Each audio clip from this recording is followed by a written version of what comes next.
एक बार की बात है, एक छोटे से गांव में राज और सैम नाम के दो भाई रहते थे। राज बड़ा भाई था और बहुत अमीर था। उसके पास एक बड़ा खेत था और उसके पास बहुत सारे पशुधन थे।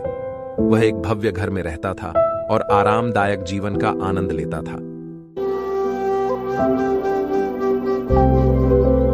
दूसरी ओर छोटा भाई सैम गरीब था।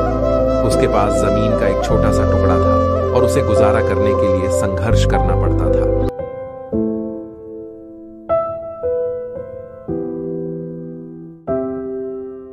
उनका घर साधारण था और अपने परिवार के लिए भोजन उपलब्ध कराने के लिए उन्हें अक्सर लंबे समय तक काम करना पड़ता था। अपनी विपरीत जीवन शैली के बावजूद राज और सैम बहुत करीब थे। उन्होंने भाइयों के रूप में एक गहरा बंधन साझा किया। राज अक्सर सैम को आर्थिक रूप से मदद करता था। उसे अपने खेत और रहने की स्थिति में सुधार करने के लिए धन और संसाधन प्रदान करता था।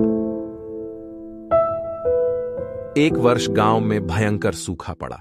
दोनों भाइयों पर संकट आ गया। राज का हरा भरा खेत सूखने लगा और उसे काफी नुकसान हुआ। सैम के छोटे से खेत की हालत और भी खराब थी और उसका परिवार भुखमरी के कगार पर था। जरूरत के इस समय में भाइयों ने एक साथ आकर एक दूसरे की मदद करने का फैसला किया। उन्होंने अपने संसाधनों को साझा किया और अपने खेतों से जो कुछ भी वे कर सकते थे उसे बचाने के लिए अथक प्रयास किया।